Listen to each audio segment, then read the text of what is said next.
Good afternoon and welcome to Trade Talks. I'm your host, Jill Malandrino, Global Markets Reporter at Nasdaq. We have been reporting live from inside ETFs in Hollywood, Florida, with over 2,000 attendees in this very important industry conference. Joining me is Dave Gedeon. He's the head of research and development for Nasdaq's Global Information Services business. Dave, thank you very much for joining us today. Tell us about Nasdaq's indexing business. Sure. So Nasdaq's index business actually dates back to when the exchange was first founded in 1971 with the launch of the composite.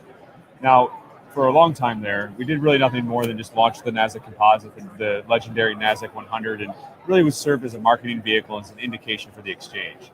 And the late 90s, though, kicked us off where we launched the Qs ETF. Nasdaq was actually the original sponsor off of that. And that's when we really started to focus on the financial product world, ETFs, indexes, and going out and expanding the Nasdaq index brand. Then when we transferred the Qs over to our good friends at Invesco PowerShares in 2007, was really when we kickstarted the index business. When I joined Nasdaq in 2005, we calculated about 40 indexes, whereas today we calculate over 45,000 indexes. Oh, wow. An example, we had about 12 licensed ETFs. Today we have 332 licensed ETFs tracking Nasdaq indexes all over the world.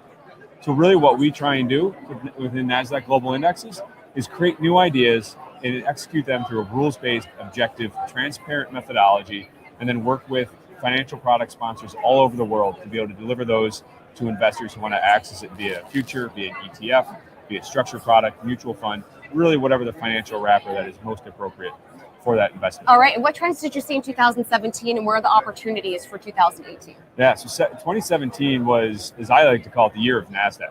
It was just a great year when it came to our core investment ideas. So the Nasdaq 100 had a fantastic year of performance, the Nasdaq Composite, Nasdaq Biotech. So these core brands, the Nasdaq really recovered great off of some rough patches in 2016 and kind of really led the market forward in 17.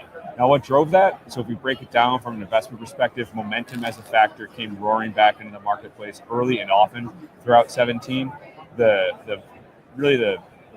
loss of volatility within the market, every day was also a big factor where anytime there was a small dip, the market would come right back off of that, which we really like to see across the whole broad spectrum of our indexes.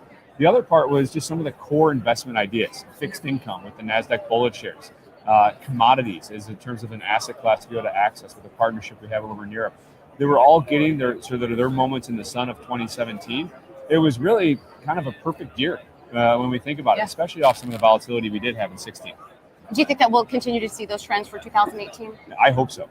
Right. Maybe it's made life a lot easier. No, I think 2018 it's off to a good start here in the first month of trading. We're seeing a lot of the trend continue, and I think there's some macro issues that obviously can have massive impact on it. There's some of the micro issues here at home in the U.S. with the government, although the shutdown is about to get resolved. Although the markets have rallied off of that. The tax reform trying to become as a catalyst for further growth. So there's a lot more uncertainty in 18. But what we're seeing though is really a continuation on our core mission. Being able to develop out new indexes, working with the great partners that we have here at Inside ETFs to get those out. And the other part that we're seeing for 18 is really a globalization of these strategies, where there's a lot more adoption of what we're doing here in the US outside the US. So Europe is calling, Asia is calling, Australia is calling, to want to try and get some of those same ideas that have worked here now back into their respective markets. All right. Well, thank you very much for joining us at Inside ETFs. And traders, thank you for joining me throughout the day. I'm Jill Malandrino, Global Markets Reporter.